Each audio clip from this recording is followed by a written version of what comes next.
Okay, what we're going to do today is we're going to take an Athearn Blue Box ACF center flow. And it's a 50-foot center flow like this. Whoops, and there he goes off the track, of course. And we're going to turn them into this. Alright, we want to make them fully operational and very reliable for running. But we're starting off with something like this, where we need to strip the paint and everything. That's what we're going to do. We're going to strip the paint. We're going to paint this guy using Citadel paint. We're going to do decals. And we're going to do reflectors. I'm not really going to show the reflectors, but we're going to use real reflectors. We're going to put them on here. I love real reflectors. They always look cool.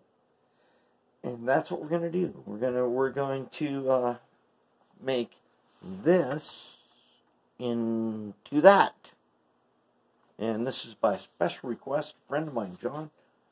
He wanted an ACF center flow made as one of my Juno cars. But as you can see, my regular operational Juno cars, they're only good for ops.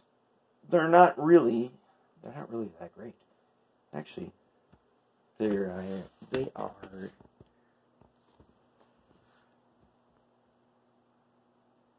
They're kind of terrible. Other than they're cool and terrible. Anyways, this is what we're gonna make right there, and that is pretty cool. That's a pretty good one right there. And I'm going to show you how to make. As you can see, we make our own decals here. And let's get on down in here. Those decals right there are on a sheet of clear decal paper. And they turned out good enough. You can't see the edges of them unless you really carefully look and hold it up to lights and stuff. You can't tell that we made those decals from nothing. And I'm going to show you how. And that's how it's going to go. And I'm going to show you how to make them super reliable, how to make them work. I've already put a coat on. And it looks pretty good. See, I got the dripping effect on the top. And so now I'm going to put a second coat on. Let's darken it up a little bit here. So I've got the paint, and we've got the alcohol and the distilled water. Okay. So now I'm going to use a big gold Krylon brush, nice and soft. Let's go ahead and start from the top. This time I'm going to go across. Start in the middle. Just going to go across. You know, once you have a coat on, you got to be somewhat careful about not undoing the undercoat.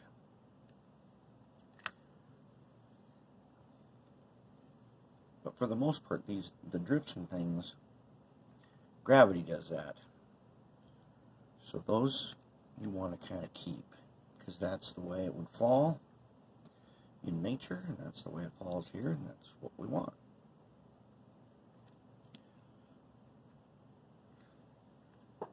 Okay, I like the way that looks right there. Because remember, this is going to have this ladder on here, or this walkway. That's going to be decent. Let's just set that aside and go ahead and hit the walkway again.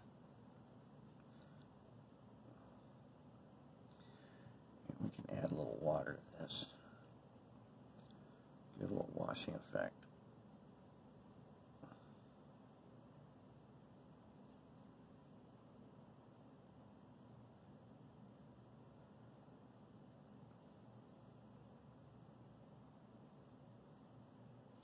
What I like is I want the dark in between the grid. A lot of times you see this is, especially on white ones, it's in reverse. You don't want that. It's supposed to look, as if you could see through them. So we want the dark to get in between the grid.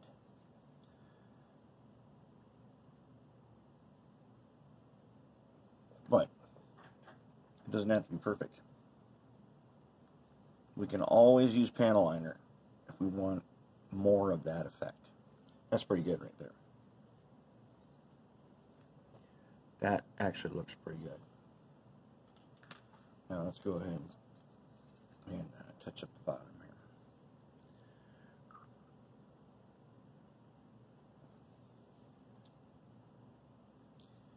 And we're just going to touch up. I think we're going to leave the center the way it is, because it's not bad. And, you know, there's always a shadow cast under there in the first place.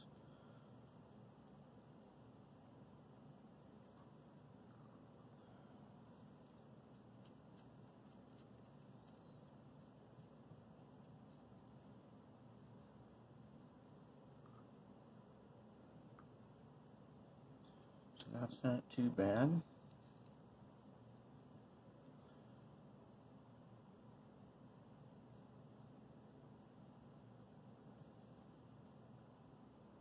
That actually looks pretty good right there. I do like the way that is looking.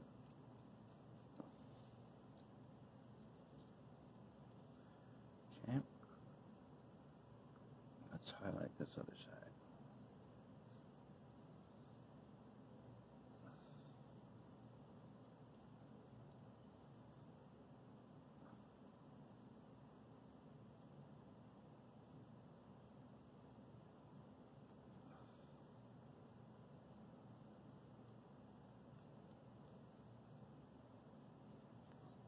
Okay, that's going to be nice.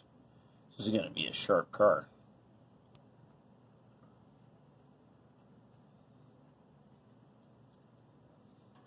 I did do some graphite coating here where the pintle is and the coupler pocket is.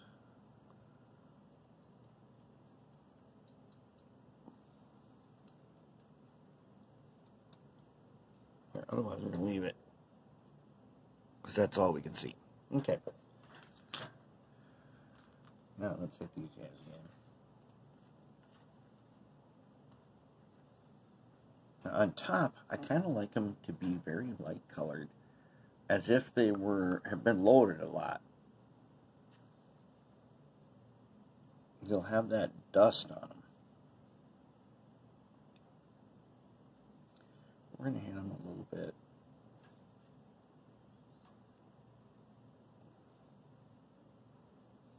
And just a little bit.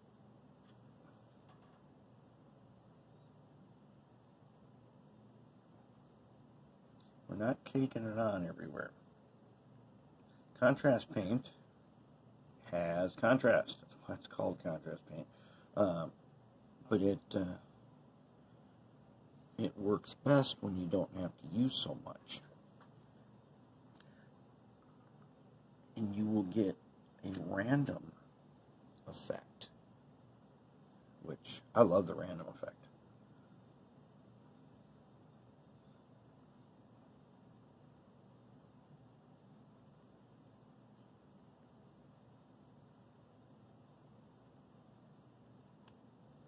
Every car painted like this is unique.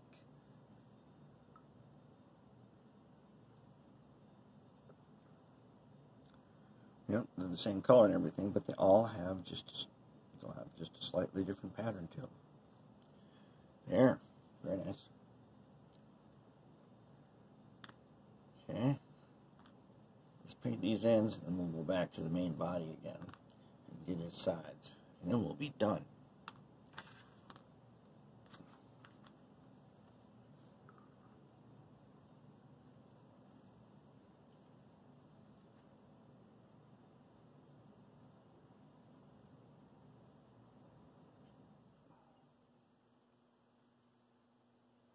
I like this. I like this a lot.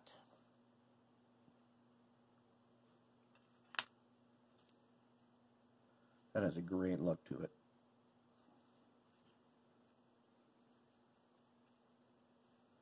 The first coat, basically to get it on there, second coat, we can make a little more use of the contrasting effect.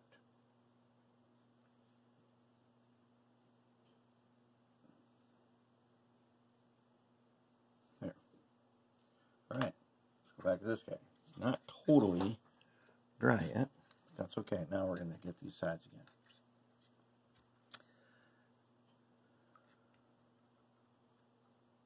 So let's mix that up a little bit. Okay. Let's say we want streaks to run down the side. So we're going to hit this top piece going straight across. One pass. Okay, one pass. Now, let's go over here.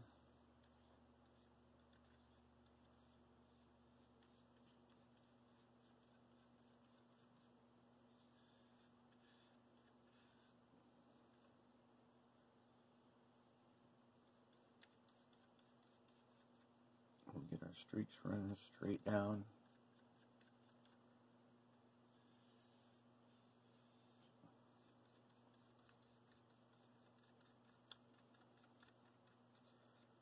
Ooh, that's nice.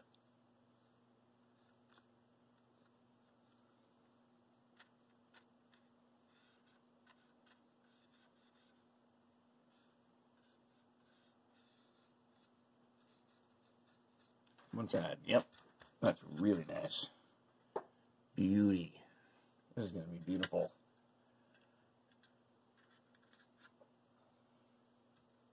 Now do the same thing on the side.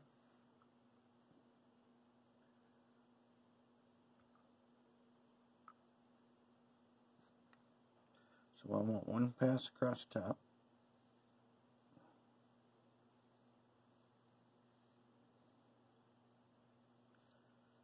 Right there.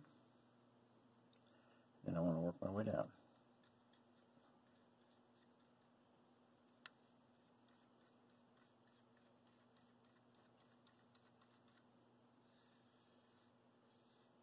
And I'm picking up this excess.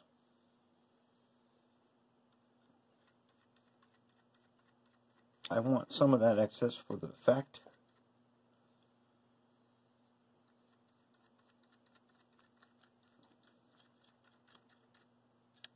Now, what do you think of that? We did like a whole car in a few minutes. Alright, let's hit his ends again. Then we're done.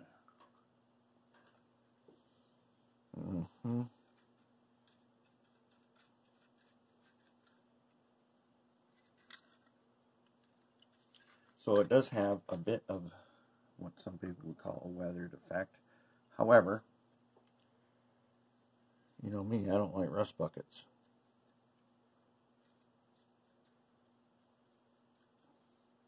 This car has a great special effect.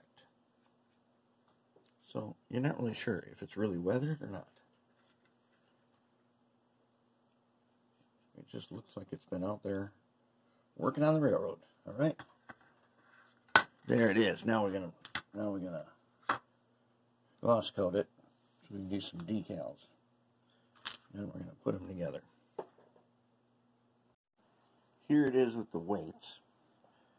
Now what I did, I used goop, and this is the weight that it comes with. I cleaned it on the buffing wheel to get all the rust off of it. Then I primered it with the kind of primer that stops rust, because these tend to rust. So now it's sealed up. It's good to go. In the middle too, I put a small lead weight and glued it in there. The main reason I did that is not for the weight, but to add some strength here to the middle, because these cars are notorious for being put together wrong for many, many years, and they start to get bowed in the middle, and then it makes them even worse. They're warped. So I've got contact point 1, 2, 3, 4. I got 4 points of contact in there, and that's going to help keep it straight. Then I'm wanting some actual weight. So I took a couple of bolts and glued them on there. And that's going to be heavy enough. When that sets up, then I can put the couplers on and I can start worrying about the height of the couplers. Weights are all set up now, and feels good. It's not going to warp. Now the next thing is we need to get the couplers on there in the trucks, and so we can set the height. And these molded on coupler boxes, we're going to use number 5s. We got a whole backlog of number 5s, so we want to put number 5s in. No, actually, this one is not getting couplers to keep in there, but we are going to, I'm going to show you, I want to get it set to the right height. So I'm going to put couplers on here. The cover for these are these old spring clips. So we'll put some on, and then this hat, I'm doing this for a friend of mine, and he uses scale couplers. So now the spring does not fit right because this box is not the right size. So you take a knife, you shave this out. I'm going to do that on both ends. I'm just going to shave, and then I should be able to fit this in there, and it should sit down. And then when I get the coupler in there, get the cover on, we'll put the trucks on, then we'll set the height so that when he puts his couplers on there, height will already be set. Ready to do the trucks. Okay, couplers fit in perfect now. Looking good. The couplers are graphite coated. So I'm going to show you something here. I sprayed them with Zep dry graphite. And I'm just going to take my plastic wheel and hit the knuckle of them.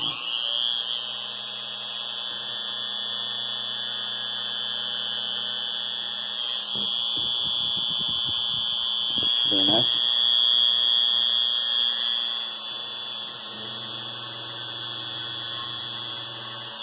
Good. Okay, so what I just did was I polished the graphite on the end of the knuckle. Now, they're super smooth when it's time to go couple up. They work great. That's become a standard now. I spray all the couplers with that. Okay, the first thing I'm going to do here is I'm going to tap this hole. Just in case. Got my little 256 tap and a little handle. You know where I got this? Hot Wheels Redline store. Or the Redline shop. And then I got a ton of extra taps from, there's a music supply place on eBay where I get screws and things. And I got a bag of extra taps. Now they come in Katie set number 246, where you get a tap drill, a clearance drill, and a tap. But since I've broken a couple, I decided I'd get a bunch of replacements. And that place, unfortunately, unless it's called Musin Fast, I think this is the place. Oh no, it's not. That. Okay. I might be wrong about that. Alright, we gotta clean up them washers. Okay, tap is good. Alright, let's clean up them washers with a magnet. We're going like this. Okay. And then we'll put them back in the bag. I want to show you the different washers that we're going to use here. Oh, not again, really? Oh, man. We're just making a mess over here. Alright, we'll clean them all up later, but we got the magnet here. Okay, so now, here's the thing. This pintle, with its socket for the screw, if it's too low, we're going to try a couple of choices here. Ace Hardware, I got a box of number 6s. Now this is too big for a number 4, and a number 4 won't fit. Also, I've got these metric ones too. This is an M4, which is way more than big enough. The M3, which is a size smaller, is too small. It is smaller than a number 4, and a number 2 is way too small. That won't fit at all. And we're going to have to be careful about our screw length. because, see, it comes out right here. We don't want it hitting the bottom of the ends of this thing. So let's go ahead and put a truck on with nothing so we can get a measurement. No washer. Okay.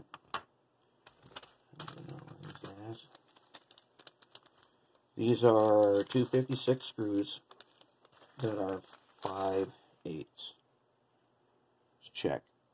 That's very close to being too long.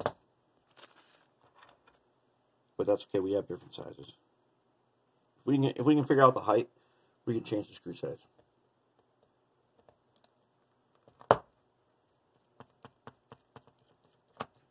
Okay. Okay, there is the gauge for height. It's a plastic one, so it can be on the track. This track is right now live DCC power. And then we look close. We are very close, aren't we? How close are we? Well, I don't know. That's a little low. Just a little bit low. This guy is definitely a little bit low over here. Okay, so we need one washer, just like we suspected.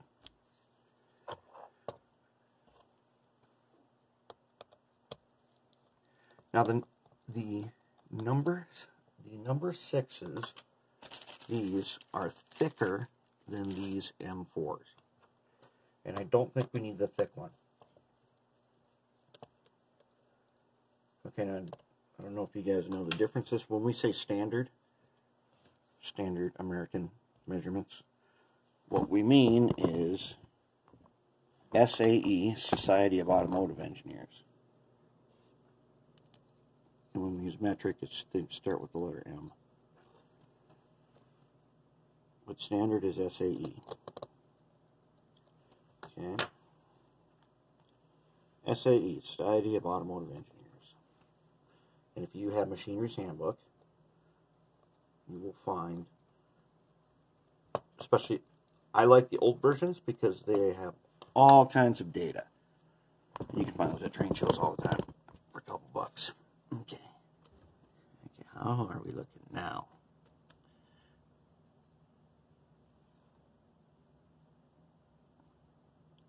I'd say we're good.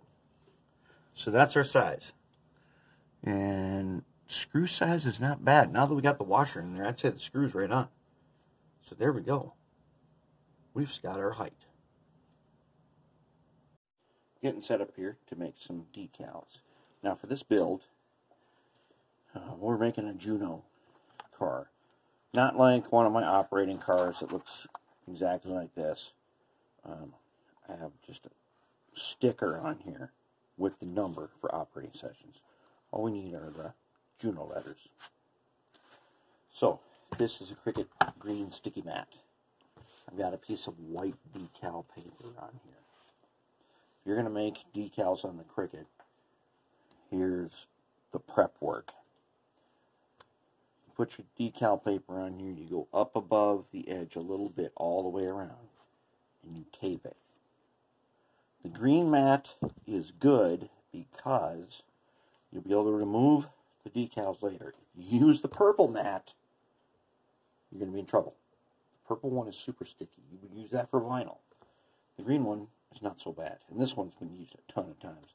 So I probably should wash it pretty soon. That's how we set up for Cricut. Now let's do some cutting. Alright, we are ready to cut some decals out of white decal paper. And as you can see, I've got everything ready. There's the mat ready to go. So, here's what you do. Cutting this dot here. Vinyl -1. Paper +1. There is a 45-degree blade in there right now. I prefer 60, but all my 60s are worn out. So we use 45. Now, before I do anything right there, I'm going to go ahead and I'm going to load this by hand before I do anything. So you got to get it in there up to these rollers. and you press this arrow button. Now it's loaded nice and solid.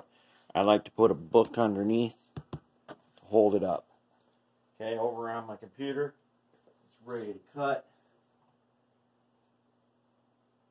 And we're going to go ahead and start that cut. I hit continue, and a light's going to start blinking. Should be this guy right here.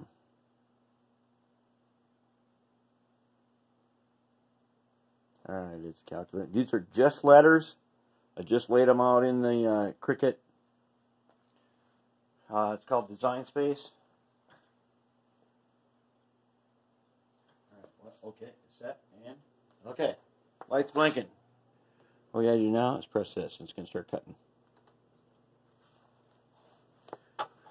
You can do pretty small letters with this. You're not gonna do tiny letters because they'll be very hard to work with.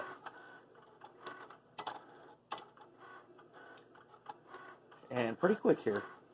See right here? That extra slot? That's for pens. And we can mount a piece of paper on that sticky mat there, and we can have the Cricut draw things like blueprints. It's like a plotter. Actually, it is a plotter. I have also used this to scribe basswood. Balsa wood, not so good. But basswood, you can scribe a wood deck. It's way better than laser cutting it because there's no burns. So there it goes, making the letters. We're actually doing 3 pairs, so that is 6 total. Juno. All those letters in this. It's making a bunch of letters. Looks like it is 70%, 75%.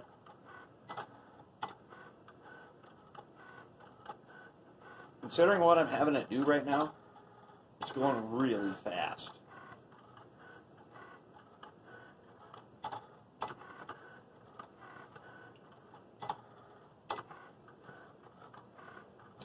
You don't need a special program to do this. You just go into Cricut Design Space, hit the text tool, lay out your lettering, and then hit cut. The only thing I'm showing you, taping it down and setting it on paper +1 or vinyl. Okay, there we go. Press this, and we're out. They're on this paper. I don't know if you can see that. There they are. There's our letters in white decal paper. Alright, sweet. We're ready to move on. It is now time to do some decals. So, first thing I got for you. Here is a page of decals that I have printed. I got, if you can read that, it says inkjet clear water slide decal paper. You get it in packs. Got it on Amazon, eBay, or Etsy. Alright, and you're going to make sure it's clear, because I got some other decals here that I used inkjet white. I'll show you that. So now, I printed up a whole bunch for future uses. As long as I was going to print a page, I didn't want to waste it. So what you do, here's what you do. Use the program you like to use in your computer. You could use a word processor if you want.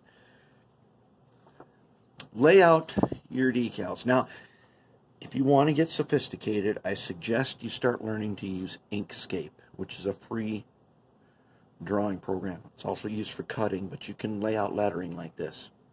Inkscape is a little bit steep to learn, but you can do it.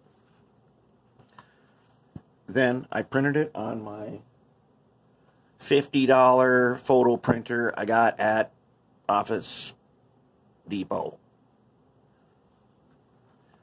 What you do, and you print, use the setting photo paper glossy. Beware of the other settings.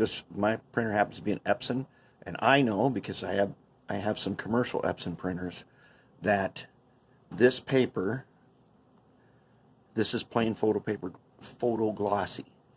There are many other selections like premium photo glossy. That is an Epson specific paper, and do not put your setting on that, because they won't turn out.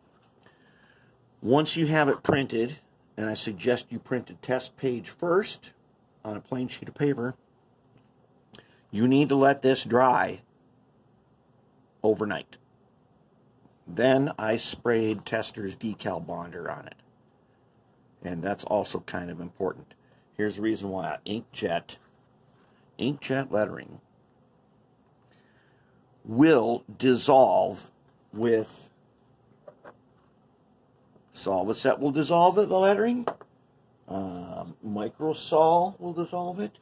Even Microset can dissolve it. So you want to spray it with Tester's decal bonder. That's important. Then you need to let that dry. I would suggest letting that dry again another day.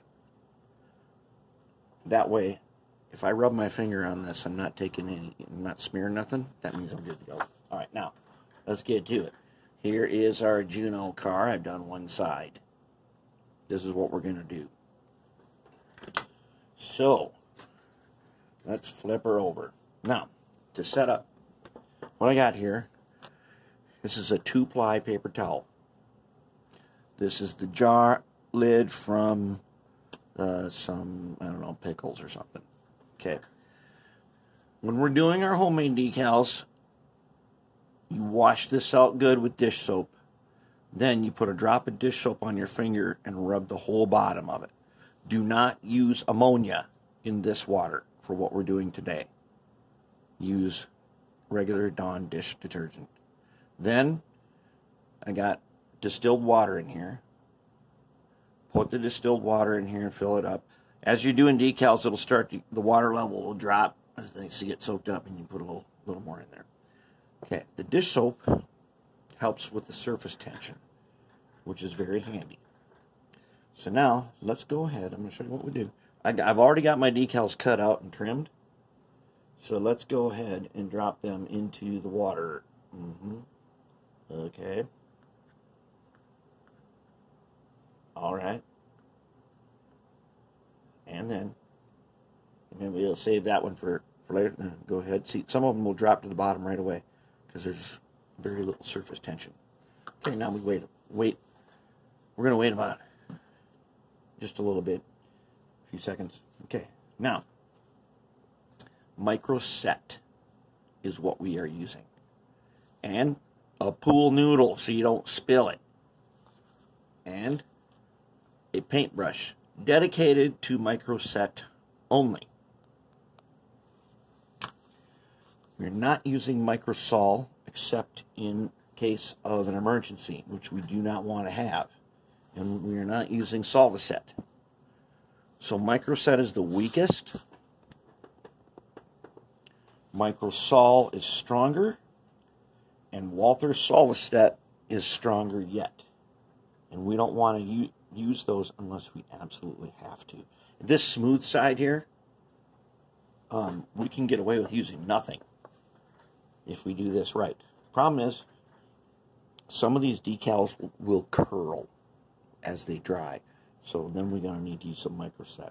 Generally, you put Microset on with your paintbrush first and put your decal over it. And you don't put it on top, you put it under it. All right, so let's go ahead now. Now we've got them soaked. We're going to take them out and set them on the paper towel.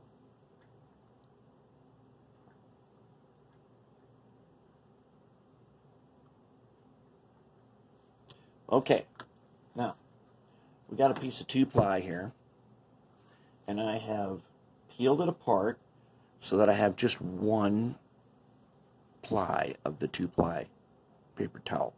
This is going to be important. So let's go ahead. Now, when you're working with these, unlike other decals, homemade decals are different, and you need to adjust your technique. So let's go ahead on and put on first. Let's put this guy on first. This will be our data. And first thing I'm going to do, I can use my fingers now. And when I use my fingers to do this, I need to dip them in the water. Okay? I just want them just a little bit damp. Because if they're dry, they can damage the decal. Okay, now I'm going to do this. This is not so small that I can't do this. I'm going to just break it loose from the paper like that. Just a little tiny bit. Now I'm going to take a little bit of microsalt on my micro set. And this guy's going to go right here. I'm going to leave a space so I can put a reflector there. I'm just going to paint on a tiny bit. Take my X-Acto blade, and I'm just going to pin this guy here and pull the paper out from underneath. There he is. He is on there. That's one. We got to keep an eye on him because he might start to curl as he dries. I can already see some edge curling. We don't really want that. So we're just going to give him a little bit, and then if he curls, we're going to deal with it. Next, let's go ahead and do this plate C. Now the plate C one is too small for me to use my fingers, so I'm going to do this. I'm going to take it, put it back in the water, and sink it. All right? Now I'm going to take my number 17 blade, and I'm going to show you. I'm going to zoom in a little bit here. Okay, he's in the water. I'm going to take this X-Acto knife. I'm going to get in here, and there. He's broke free from the paper, and I'm going to slide him up onto the blade. There he is. He's on my blade. Now, zoom back. Oh, no. Let's get out here, way out here. Okay, now I'm going to get the excess water out, right? And put him about right over. I'm going to put him right over here. And then dot just a tiny bit. And I'm going to slide him into position. All right, there he is.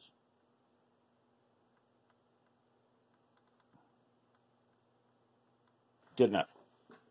Okay, good to go. Now, these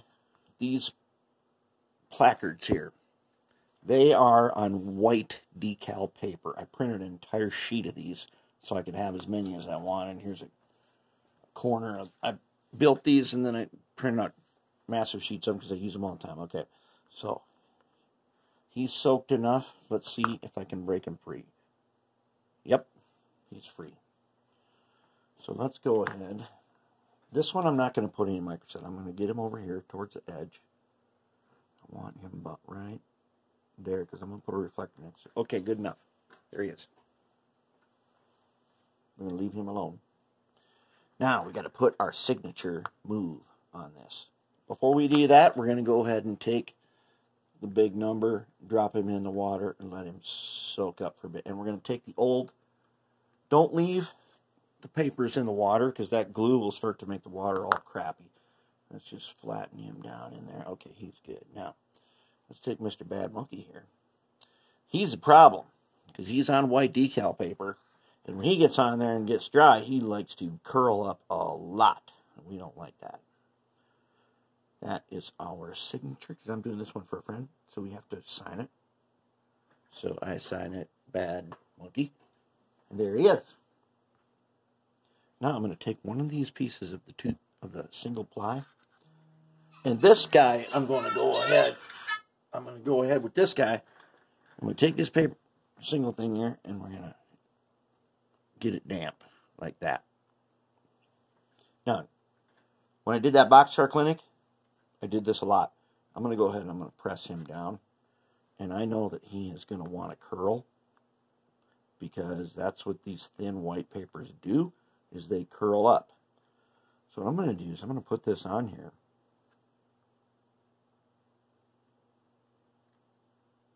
I'm going to keep it on there for a little bit. Okay, now we can take our big number here and put it, you can go on the paper towel now. Okay, now before we do that, now we're going to take, here is the big lettering. White decal paper. I put this lettering in my Cricut and I cut it out. I think you've already seen that. So here's what we got. It's time to cut them. Okay. I'm getting low battery here. Let's see if I can do this. Maybe we'll be okay. Hopefully that works. All right. Okay. looks like that's good to go. Now, let's go ahead and trim him. This cutter, or this scissors, $2. The precision scissors was like $1.50, and I believe I got those at Joann Fabrics. They are so worth it, especially that little one. I wonder how I lived without this little guy. Now this is a long sheet, so I'm going to go ahead and I'm going to trim him down to individual letters. Here's the O. Let's throw him in. Throw these guys in. These guys are okay to soak for a while because they don't have anything printed on them. We don't want to soak them too long, but we'll let them soak up, and then we'll sink them. They sink really easy. All right, now let's go ahead and take this guy. First, we're going to take a little micro set on our brush, just a little bit. Then go ahead and paint it on right here, just a tiny bit. Don't need much. I'm going to take this guy. Okay, I'm going to wet my fingers again. Fingers wet. I'm going to break him free. Now that he's free, he's doing a little curling. Now that he's free, I'm going to go over here.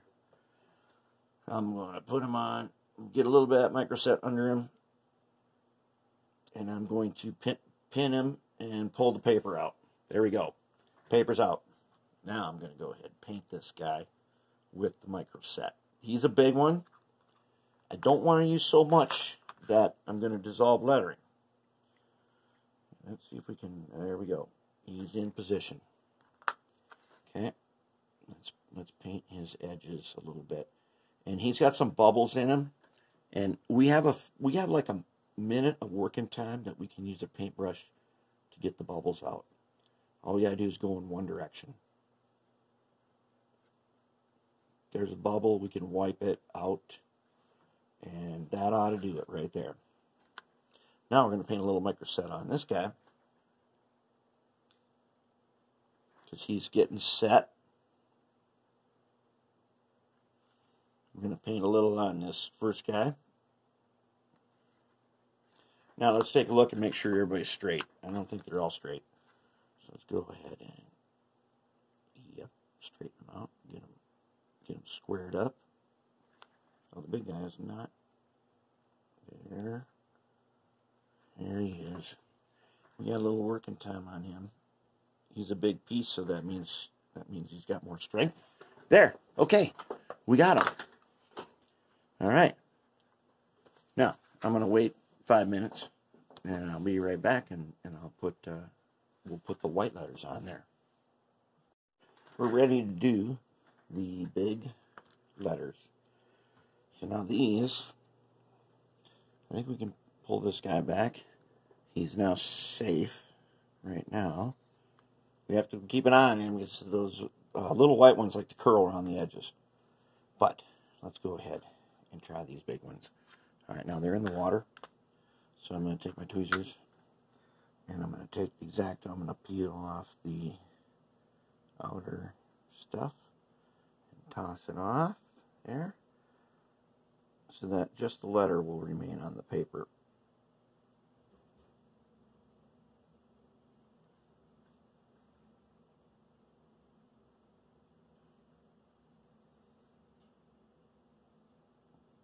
Okay, yeah, they are definitely ready to come off.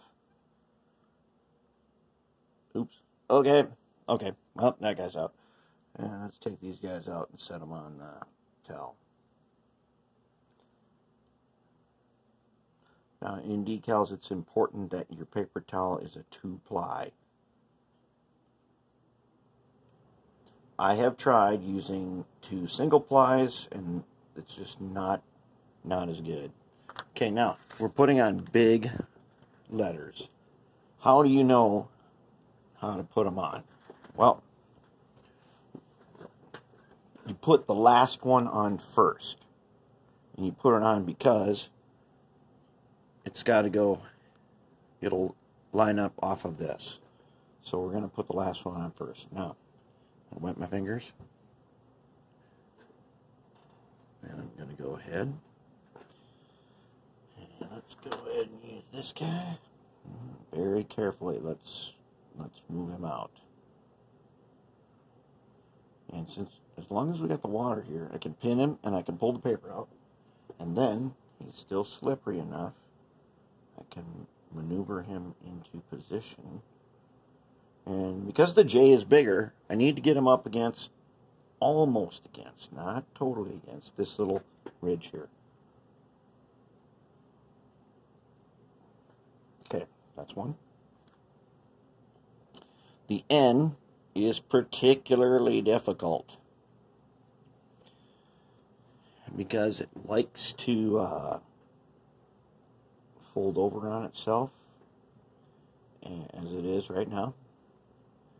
And so we got to pin and pull and pin and pull and pin and pull, and then we got them. Okay, now if they fold up so bad that you think they're wrecked, put them back in the water. And then I use, this is a Cricut spatula used for removing things from a Cricut mat. This thing is great for getting big decals. You got a big space, you can put it in the water and you can move them up on there and you can rearrange them. All right, now let's get this guy straightened out. Let's get him up close to the edge. Let's square him up. Looks good.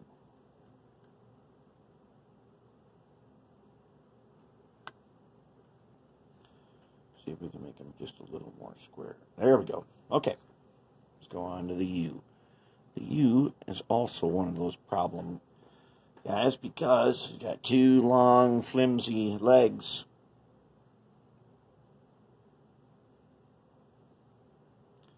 So we pin, pull, pin, pull, pin, pull. There we go. There he is. Now we're going to move him into position.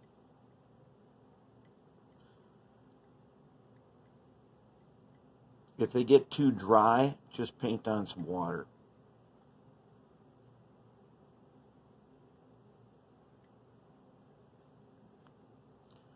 And we get the wrinkles out. Good to go. Now let's do the J. And the J has been sitting here for a while. He's a little bit dry, so let's go ahead and get some water on him. All right, now the J, same thing. Get him moving. Okay. We pin his end and pull the paper. There we go.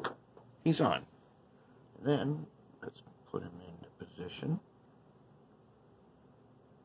And I measured him out so that he would go right in the right space at the right height. Okay, now he is taller than the rest, so now we're going to move him up.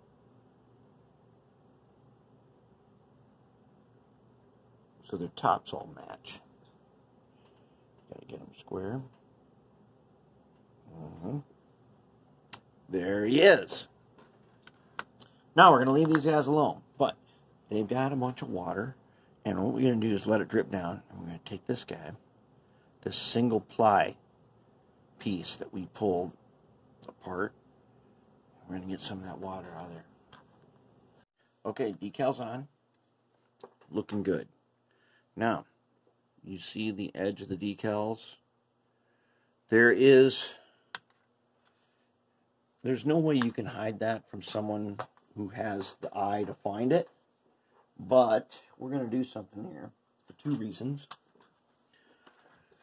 We're going to take this Pledge Floor Gloss. I know it has a new name again, but this is the stuff. Foam brush. I'm going to put some on the edge of the foam brush. And we're doing this for two reasons. One, it's going to protect the decals from the solvent in the matte finish coat that we're going to put on this when we're done. Two, it does hide the decals a little bit. So at least from a distance, they're hidden. Because this stuff is basically, it's a self-leveling acrylic. It'll also keep the decals in place.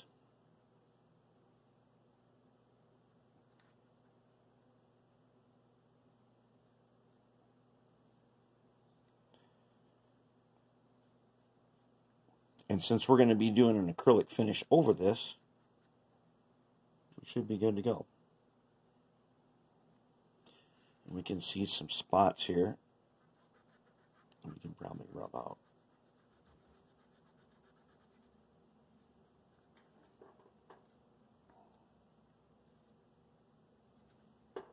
Okay, when that sets up,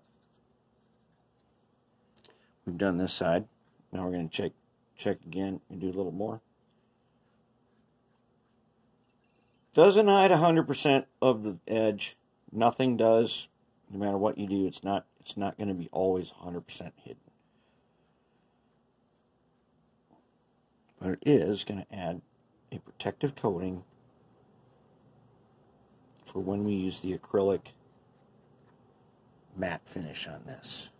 And that is Decals done. Sweet. Alright, we'll get to putting it together in a minute. Alright, decals are done. We did the acrylic thing where we coated them, and I made a trip to Michael's craft store because the matte finish I've been using, the Rust-Oleum matte, it was not matte finish enough. So I got this at Michael's and I tried it. This is the result. That is what I like. So this is more matte than the Rust-Oleum matte, which is great. Because, well, that was looking pretty good, huh? Yep. This one here I did that with, and that one looks pretty good too. So we are good to go for assembly. And then we're going to be done. And this is an amazing build. It's a super amazing build. So we're going to put the other stuff on there, and then maybe we'll do a little bit of dry brushing or something. And, ooh, it's looking really nice. Oh man, I love it. It was way better than that one. This one here is just operational. It ain't even fully painted or nothing. This one here, ooh, this is a good one. So we are doing excellent. Let us proceed. Okay, here's the step that most people don't know about or don't do. And this is where these things are super unreliable. Because they have a tendency, when you put them on, when you put the bottom on, you pick it up and the whole thing just comes off again. And that's where problems start. So, first thing you have to do, you need these end pieces here. They must fit in here perfect. And they only fit a certain way. They have two tabs. This one has a broken one. They have two little tabs here. So first, what we need to do is we're going to take a file, flat file here, and we're just going to file the edge. And if you do this, this will make your cars much more reliable. Okay, that's good. Do the other side.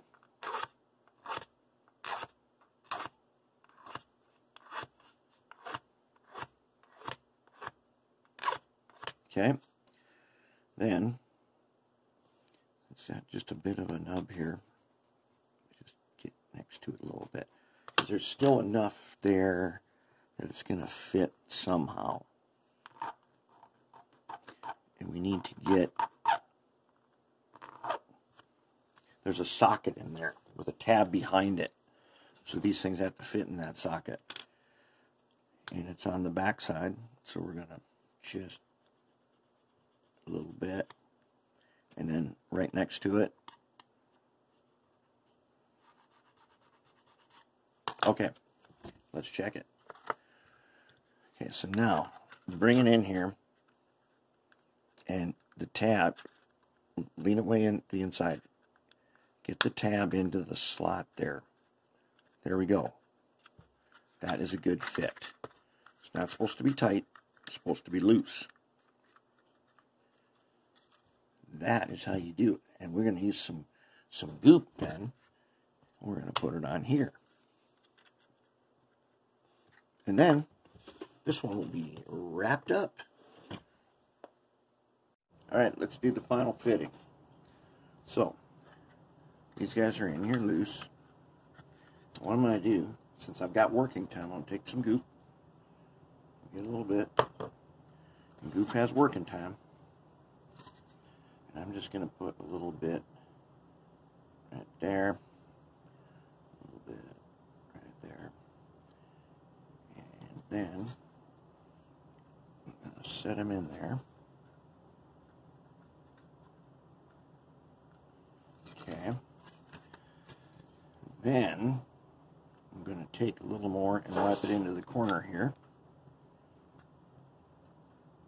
And I've got some working time on that. Okay, I'm going to do the other side. Let's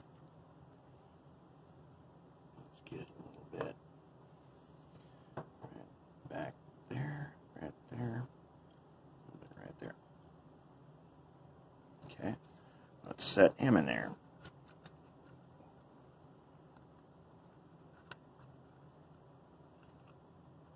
Okay, let's get a little bit for his corners.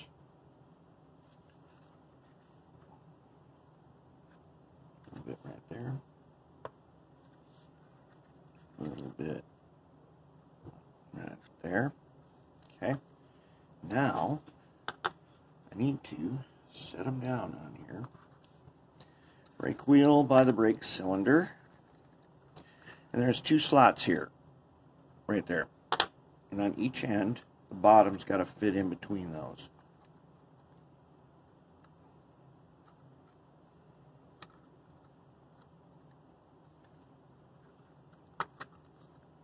Nope. Yeah, this is kind of a tricky part.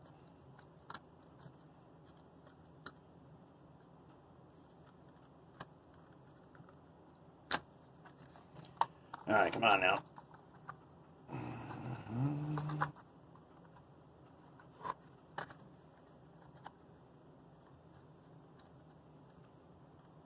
See if we can get him in there.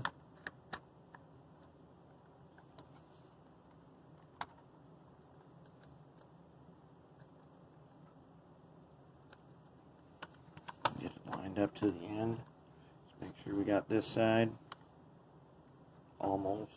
Grab them with the tweezers here. And pull them in this position. And this is going to be a tricky one.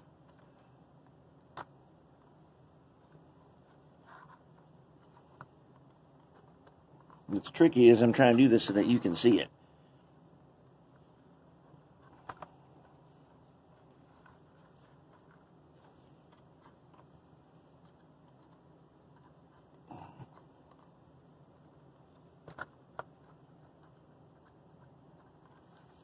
Does not want to move very well, so let's take a pliers, get a grip on him.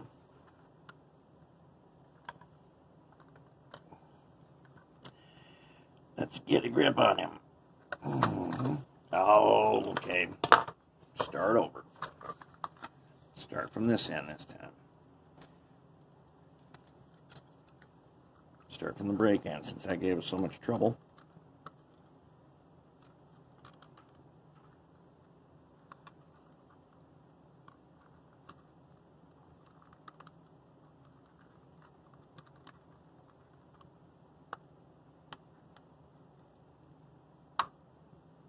There we go. Now, oh, of course, coupler came off. That's okay. He's easy to put back on. Ah, there.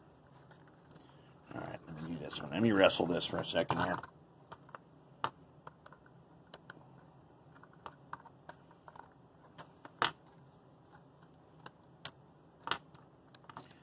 And the one without the tab has, of course, come out of position naturally.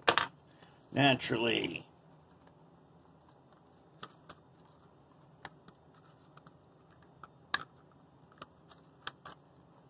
Now, are you going to cooperate this time?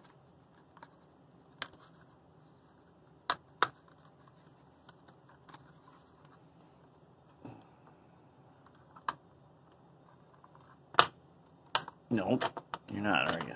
You don't want to go in there.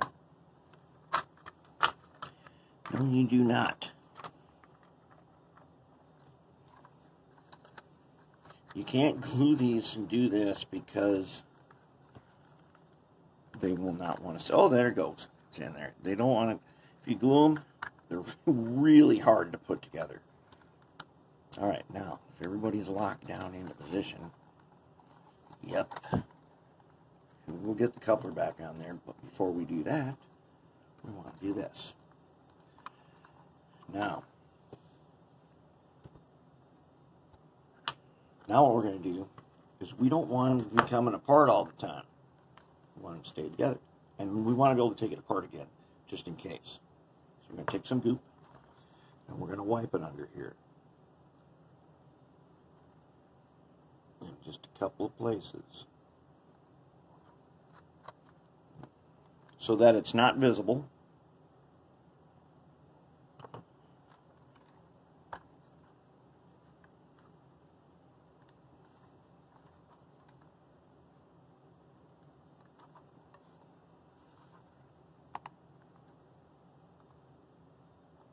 We'll make it so that we can't see it from the outside at all. So we don't need a lot.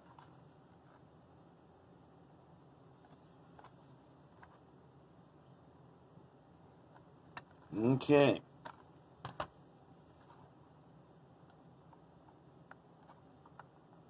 Now it's going to set up. And the inside ones, remember that we had that goop on there? I said we had working time. So now that it's all in position, that is going to firm up, and it's going to stay that way. We're not going to accidentally take it apart. So I'm going to go ahead, I'm going to put the coupler back on, and then let's go give it a test run. All right, are we ready to test this thing? Okay, let's go get him. We've got number 6502 here, and he's ready to go pick up our ACF center flow. Let's go get him. All right.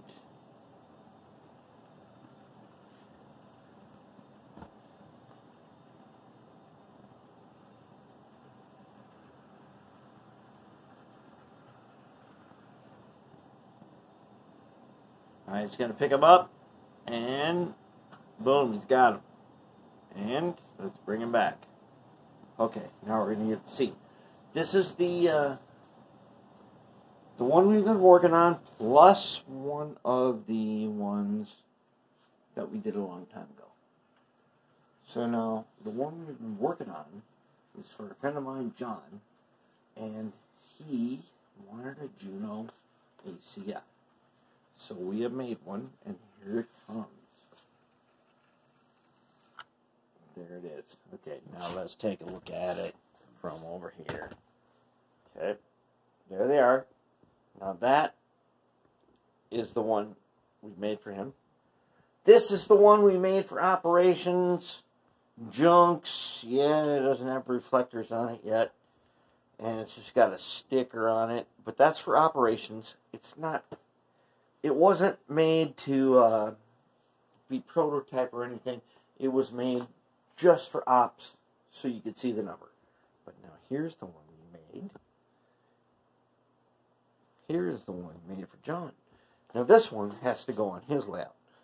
So it's looking pretty good. In fact, it's looking really good.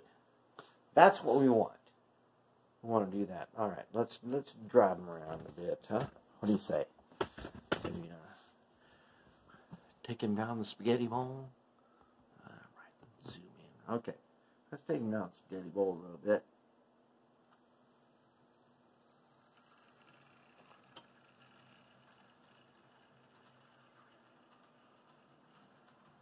Ah, yes.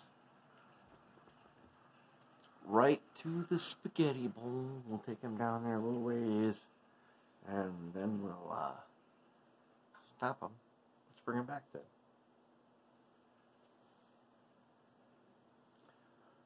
Very nice operating. These cars are weighted extra heavy. Oh, here they come fast.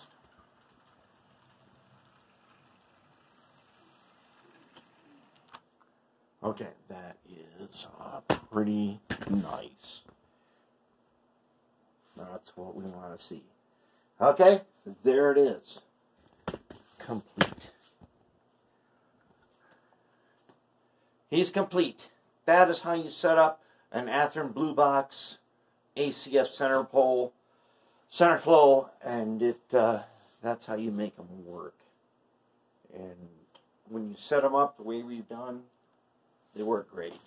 And they don't sag or come apart.